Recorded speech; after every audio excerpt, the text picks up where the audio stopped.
Hello friends, welcome to my channel, your channel, Target with ભાવિક મારું. UPSC પછી GPSC અને હવે તો ક્લાસ 3માં ક્લર્કની એક્ઝામમાં મુખ્ય પરીક્ષાનો સમાવેશ થયો છે અને મુખ્ય પરીક્ષામાં વર્ણનાત્મક પ્રશ્નોના જવાબ તમારે લખવાના હોય છે. ઇતિહાસના પ્રશ્નો છે એ કેવા પૂછાય અને એના આન્સર કઈ રીતે લખવા એને હું તમારી સમક્ષ આ વિડીયોમાં રજૂ કરું છું. દોસ્તો, આપણા કોર્સમાં તમે ભલે પ્રિલિમિનરી માટે કોર્સ લીધો હોય, પણ હું અત્યારમાંથી જ તમને મુખ્ય પરીક્ષાના પ્રશ્નો કઈ રીતે લખવા, એના પ્રશ્નો કેવા આવે એ સમજાવતો જાઉં છું. અને એ જ સિરીઝમાં આગળ આપણે આજે આપણા ચેપ્ટરના અંતે અનુમોરી યુગના વિદેશી આક્રમણોમાં યુનાનીઓના આક્રમણની ભારત ઉપર શું અસર થઈ આ પ્રશ્નનો જવાબ મેળવવો છે. તમને બધાને ખબર છે કે યવન અર્થાત યુનાની અર્થાત ઇન્ડો ગ્રીક અર્થાત ઇન્ડો બેક્ટ્રિયન, આ દરેક વર્ડ યવનો માટે છે. યવનો કે જે સિકંદર પછી ભારતમાં આવ્યા હતા. સિકંદરના અનુગામી એવા સેલ્યુકસ નિકેટરે એક બહુ મોટું સામ્રાજ્ય સિરિયાથી લઈ અને ભારત સુધી છે એના ઉપર એણે શાસન કર્યું. ભારતની ઉત્તરમાં અફઘાનિસ્તાન, તાજિકિસ્તાન, તુર્કમેનિસ્તાનના વિસ્તારને એણે બેક્ટ્રિયા કીધું અને ત્યાર પછી બેક્ટ્રિયાના શાસકો જે મૂળ યવનો ગ્રીક જ હતા એ સ્વતંત્ર થયા અને એમણે જે શાસન કર્યું એ ભારતમાં રહીને ગ્રીક લોકોએ કર્યું એટલે એને ઇન્ડો ગ્રીક.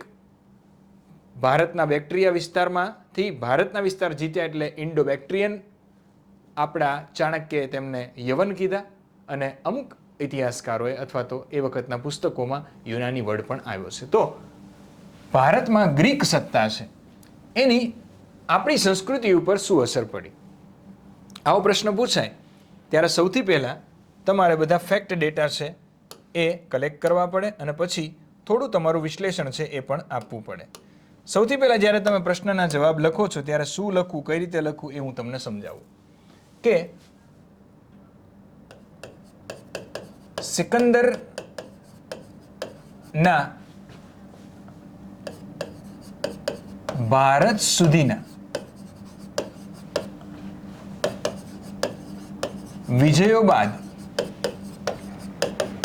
તેણે અલગ અલગ પ્રાંતોને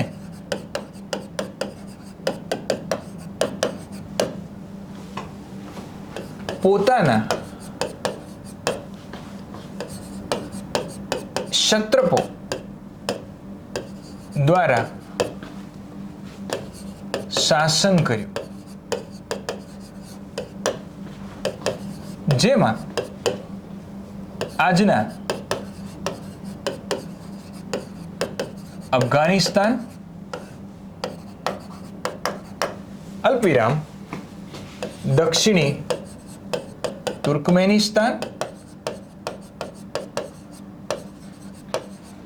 અને તાજિકિસ્તાન વિસ્તારમાં તે સમયે એક બેક્ટ્રિયા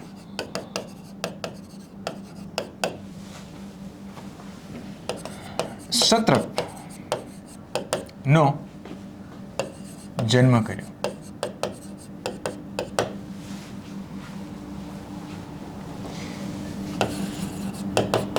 અહીંના ગ્રીક ભારતમાં યવન કે યુનાની તરીકે પ્રસિદ્ધ થયા.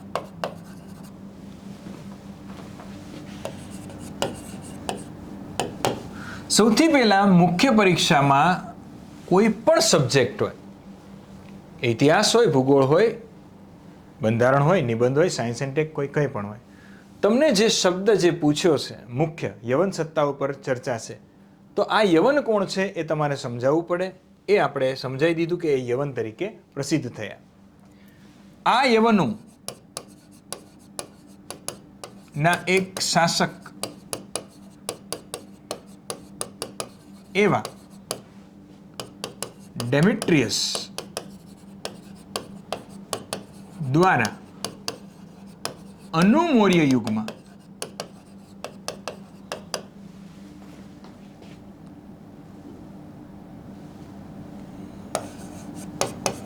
ભારત ઉપર વિજયો થયા અને ભારતમાં તે પછીથી વાયવ્ય સરહદે યવન સત્તા 1.5 થી 2 સદી સુધી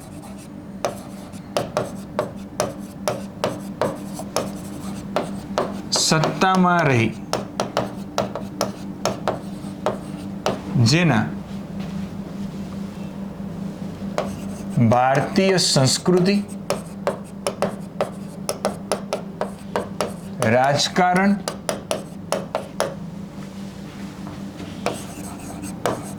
અને સામાજિક ક્ષેત્રે ઘણી અસર થઈ, જે નીચે પ્રમાણે છે.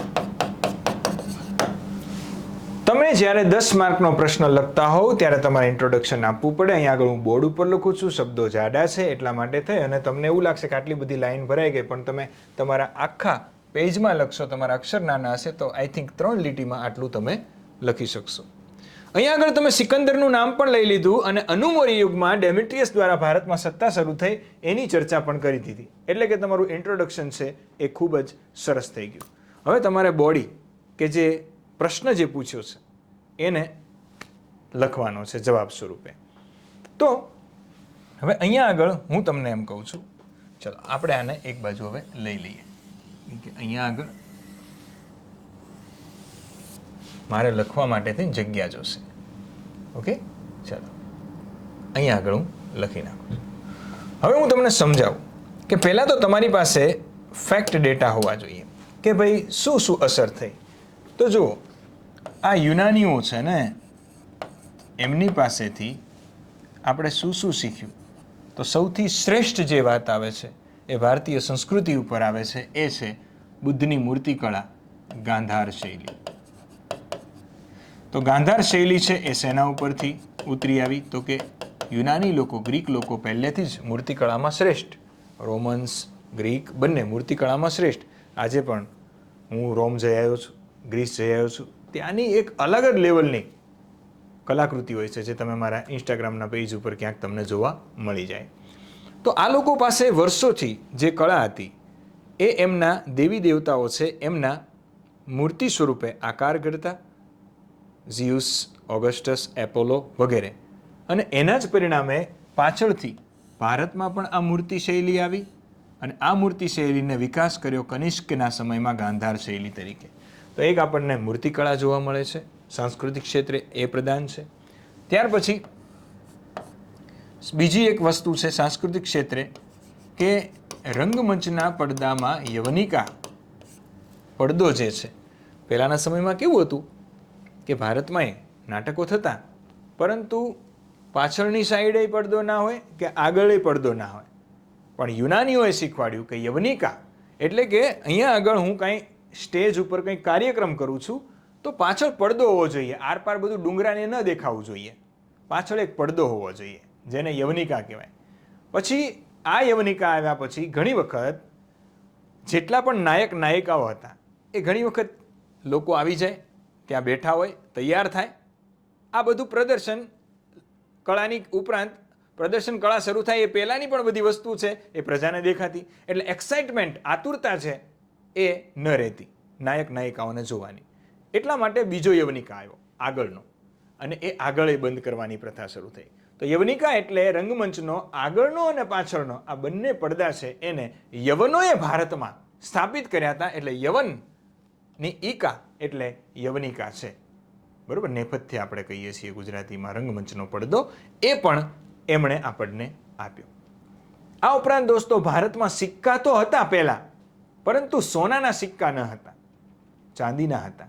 અને આ ચાંદીના અને તાંબાના અમુક સિક્કાઓ છે એમાં પણ મુદ્રણ કળા ન હતી, રાજાઓના ચિત્રો પણ ન હતા. એ સિક્કાની મુદ્રણ કળા આપણને એમણે શીખવાડ્યું. એટલે બીજો મુદ્દો હું લખું, સોનાના સિક્કા અને સિક્કા ઉપર મુદ્રણ કળા.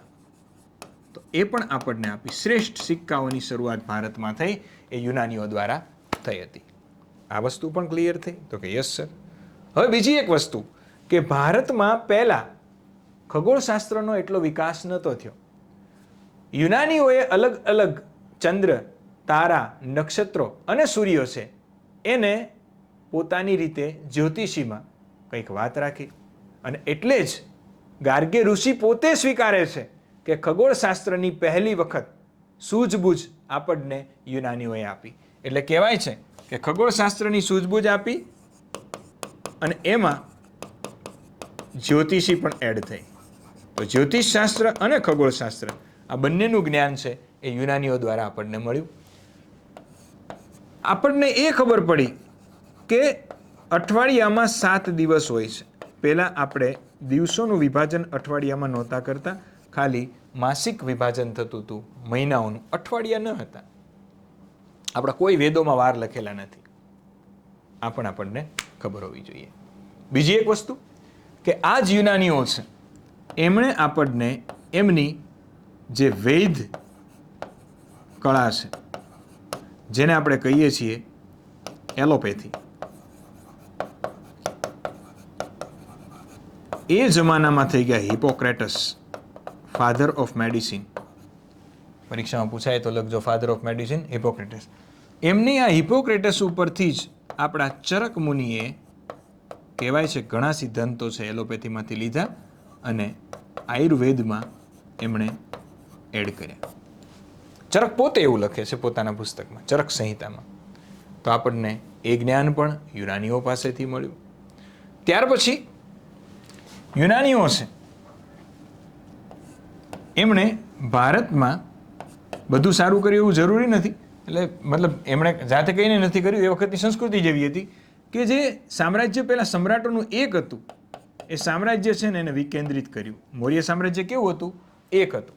આમણે વિકેન્દ્રિત કર્યું. વિકેન્દ્રિત કર્યું એટલે અલગ અલગ પછી એમને નાના મોટા એકમો ઊભા કરવાની જરૂરિયાત પડી અને પરિણામ સ્વરૂપ ઘણી વખત કહેવાય છે કે રાજ્યો છે એ કદી ભારત એક ન બની શકે, કારણ કે અલગ અલગ વિસ્તારમાં અલગ અલગ શાસકો છે શાસન કરતા હતા. પણ ગ્રીકોના લીધે ફાયદો એક એ થયો કે ભારતમાં વેપાર વધ્યો, કેમ કે એમનું છેક સામ્રાજ્ય કેટલું મોટું હતું, ગ્રીસથી લઈ અને ભારત સુધી આટલું મોટું સામ્રાજ્ય હતું. એટલે ભારતમાંથી અલગ અલગ જગ્યાએ વિદેશ વેપાર છે એ ખૂબ વધ્યો હતો. તો આ જે થયા ઇફેક્ટ ડેટા થયા જે તમને ખબર હોવી જોઈએ કે ભાઈ યુનાનીઓ છે એણે ભારતને આટલી આટલી વસ્તુ છે એ આપી. હવે આ જ ફેક્ટ ડેટા છે એને તમારે લખાણ સ્વરૂપે લખવાના હોય. હવે લખવાની અલગ અલગ રીતો છે. પહેલાં હું તમને ક્લાસ 3માં 5 માર્કમાં પૂછાય કે ક્લાસ જીપીએસસીમાં ખાલી 5 માર્કમાં પૂછાય અને બેઠે બેઠા ફેક્ટ પોઈન્ટ લખવા છે તો કેમ લખવા, અને જીપીએસસી ક્લાસ 1, 2 કે યુપીએસસી આપી રહ્યા છો ત્યારે તમને આ પ્રશ્ન પૂછાય તો જવાબ કેવી રીતે લખવો, આ બંને વસ્તુ છે હું તમને શીખવાડું છું. અને મેં જ્યારે જીપીએસસી ક્લાસ 1, 2ની મેઇન્સ આપી એ વખતે હિસ્ટ્રી રાખ્યું હતું અને એ વખતે ઓપ્શનલ વિષય આવતા હતા જીપીએસસીમાં જે હવે નથી આવતા, તો કદાચ પાછા આવી શકે. તો જે ઓપ્શનલમાં મારે 200 માર્કનું પેપર હોય અને એ વખતે 149 એટલે બહુ સારા માર્ક્સ કહેવાય. તમે ઓપ્શનલ આપ્યું હોય અને ખબર હોય કે માર્ક બહુ કાપવાના હોય, એ વખતે આવ્યા હતા. તો એનું રીઝન એ હતું કે હું હંમેશા મુદ્દાઓ પાડીને લખતો. જે પણ વ્યક્તિ છે એની પ્રદર્શન કળા સારી તો લોકોને પ્રદર્શન જોવું ગમે, પ્રદર્શન જોવું ગમે એટલે ખુશ થાય એટલે એ પૈસા ઉડાડે.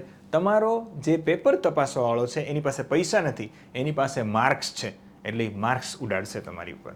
એટલે લખો એવું ધારદાર કે માર્ક આપવાની ઈચ્છા થાય. પહેલાં હું તમને ફેક્ટ બેઝમાં આને કેમ લખું એ સમજાવું છું અને પછી મુદ્દા વાઇઝ કઈ રીતે એ સમજાવું છું.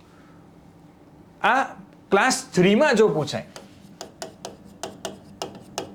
અને ખાલી 5 માર્કનો જવાબ છે તો કઈ રીતે લખું એ સમજાવું છું. ઇતિહાસકાર વીએસ સ્મિથ અને ડોક્ટર ટાર્નના મત મુજબ યુનાનીઓએ ફક્ત ઉત્તર ભારતમાં જ એ વખતે અસર છોડી હતી, પણ યુનાનીઓ ગયા પછી તમને ખબર છે કે યુનાનીઓની અસર ઉત્તર ભારતમાં આવી, કેમ કે ઉત્તર ભારતમાં એમણે શાસન કર્યું હતું મથુરા સુધી.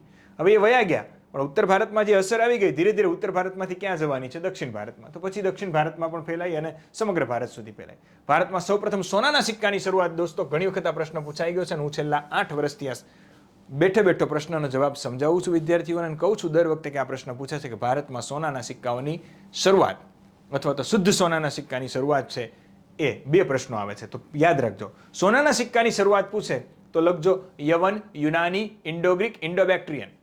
પણ એવું પૂછે શુદ્ધ સોનાના સિક્કાની તો કુષાણના પિતા વીમા કડફિસસ. તો શુદ્ધ સોનાના સિક્કા કુષાણોએ, પણ ખાલી સોનાના સિક્કા પૂછે ભારતમાં તો જવાબ આવશે યુનાનીઓ, યવનો.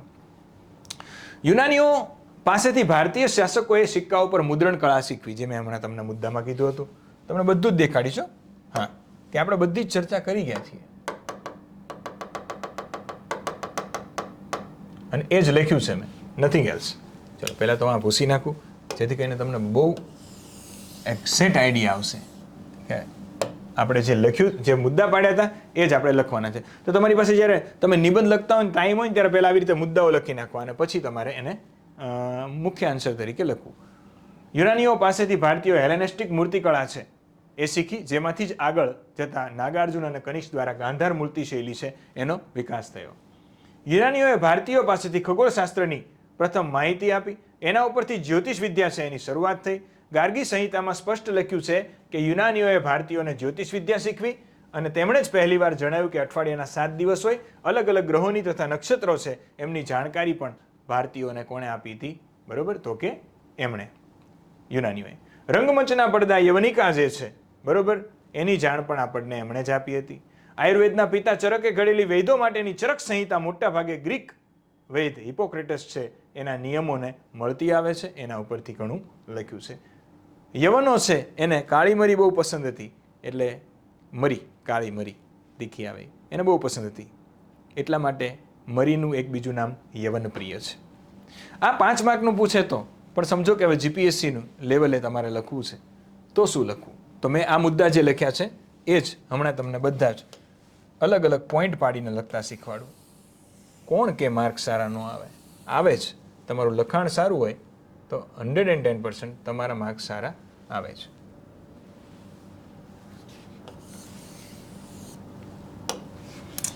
પ્રાચીન ભારતમાં યવન શાસકો, ખાસ કરીને ઇન્ડો ગ્રીક, હિન્દી યવન શાસકો મિનાન્ડર, મિલિંદ વગેરેની ભારતીય સંસ્કૃતિ અને કલા રાજકારણ પર ઘણી ઊંડી અસર પડી હતી.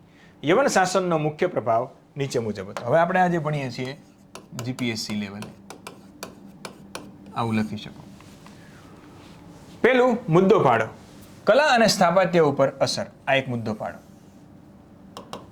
ગાંધાર કલાનો વિકાસ કઈ રીતે થયો? તો કે યવન શાસનની સૌથી મોટી અને સ્પષ્ટ અસર કલાના ક્ષેત્રમાં જોવા મળે છે. ત્યારે મેન્સમાં 10 માર્કનો પ્રશ્ન હોય ત્યારે ભાષા શુદ્ધિ હોવી જોઈએ. ભારતીય કળા અને ગ્રીક હેલેનિસ્ટિક કળાના મિશ્રણથી એક નવી કલા શૈલીનો જન્મ થયો, જેને આપણે ગાંધાર કલા છે એ કહીએ છીએ. દોસ્તો અહીંયા આગળ શું છે કે હું ટાઈપ કરતો એટલે કળામાં અળ નહોતો મળતો, એટલે આ વાક્યમાં લા રાખ્યું છે, એટલે એટલું તમે સમજી શકશો. બુદ્ધની મૂર્તિઓ, હવે જે ગાંધાર શૈલી થઈ તો એમાંથી થયું શું? તો કે બુદ્ધની મૂર્તિઓ. ગાંધાર કલા શૈલીમાં સૌપ્રથમવાર ભગવાન બુદ્ધની મૂર્તિઓ મનુષ્ય સ્વરૂપમાં માનવીય લક્ષણો સાથે ગ્રીક દેવતા એપોલોની મૂર્તિઓ વગેરે ઉપરથી બનાવવામાં આવી. આ મૂર્તિઓમાં બુદ્ધને ગ્રીક દેવતાઓના જેવા વાંકડિયા વાળ, મજબૂત શરીર અને કપડાની ગળીઓ સાથે દર્શાવવામાં આવ્યા છે. એનાથી સ્પષ્ટ થાય છે કે ભારતમાં બનેલી શરૂઆતની જે ગાંધાર શૈલીની મૂર્તિઓ છે એ હેલેનિસ્ટિક મૂર્તિથી મળતી આવે છે. એના ઉપરથી જ આપણે શીખ્યા છીએ. સિક્કાની ગુણવત્તામાં સુધારો થયો. પહેલાં સિક્કા હતા પણ એની ગુણવત્તામાં પછીથી સુધારો થયો. તો પોઈન્ટ બનાવવા માંડો. આમાં મારે યલો કરવાનું રહી ગયું છે, અહીંયા કર્યું છે, એવું જ યલો અહીંયા પણ આવશે. આ બીજું આવ્યું, સિક્કાની ગુણવત્તામાં સુધારો. મુદ્દો પાડો, યવન શાસકોએ ભારતમાં સિક્કા બનાવવાની પદ્ધતિમાં ક્રાંતિ લાવી. તેમના પહેલાના સિક્કાઓ જે હતા આપણા ભારતના પંચમાર્ક સિક્કાઓ, એના કરતાં યવન સિક્કાઓ વધુ કલાત્મક અને ગુણવત્તાયુક્ત હતા. તેઓએ સિક્કો ઉપર શાસકનું સ્પષ્ટ ચિત્ર, મુદ્રણ કળા અને નામ કોતરાવાની શરૂઆત કરી. આનાથી સિક્કાઓ ઐતિહાસિક સ્ત્રોત તરીકે મહત્વના બન્યા. કે સિક્કાઓ ઉપરથી ઇતિહાસ આપણે જાણીએ છીએ, જેને કહેવામાં આવે છે ન્યુમેસ્મેટિક્સ. સિક્કાઓ ઉપરથી જે ઇતિહાસ જાણીએ, પરીક્ષામાં પૂછાય તો એને શું કહેવાય? સિક્કા શાસ્ત્રને ન્યુમિસ્મેટિક.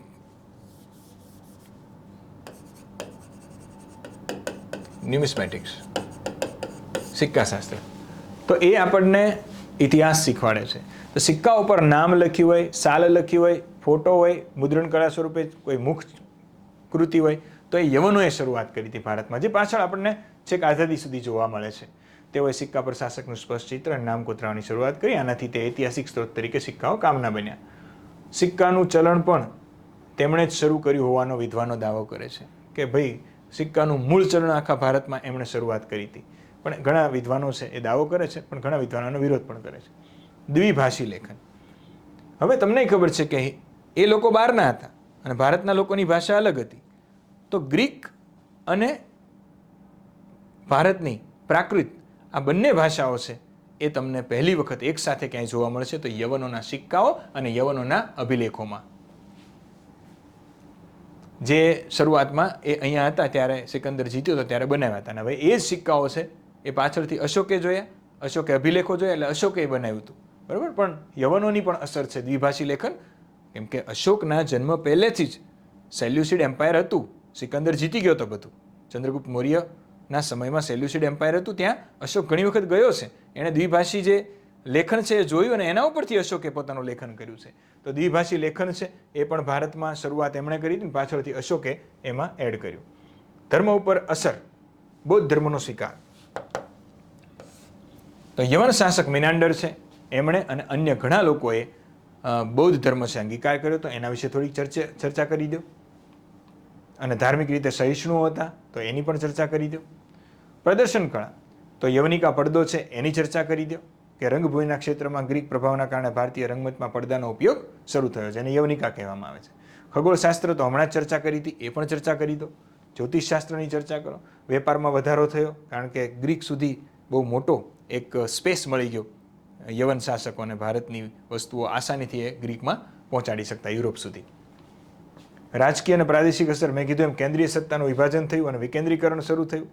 તો આ પણ વસ્તુ છે કે જે તમે એડ કરી શકો. દરેક સારી વસ્તુ, તો અમુક વસ્તુ એવી હોય જે ન્યુટ્રલ હોય તો એ પણ લખી લેવાની. અને છેલ્લે તમે લખી શકો કે આવી રીતે 1.5 થી 2 સદીના યવન શાસન ઉપરથી ભારતને વર્ષો સુધી લાંબી પરંપરા છે એ મળી. તો આવી રીતે તમે આન્સર લખો તો હું નથી માનતો કે તમારા માર્ક છે એ કપાય. મુદ્દા પાડો. 5 માર્કનું પૂછ્યું હોય તો કઈ રીતે લખવું અને 10 માર્કનું પૂછ્યું હોય તો આ રીતે લખવું. આ દરેક ચર્ચા છે આપણને ખબર હોવી જોઈએ. અને પછી તો જેટલા મુદ્દાઓ યાદ આવે બધા લખી નાખવાના હોય પરીક્ષામાં. બરાબર. તો આઈ હોપ કે તમને આ વિડીયો છે એમાંથી મુખ્ય પરીક્ષાના પ્રશ્નનો જવાબ કેમ લખવા એ સમજાયું હશે. સમજાયું હોય તો લાઈક કરો, આ વિડીયોને શેર કરો. જય હિન્દ, જય ભારત.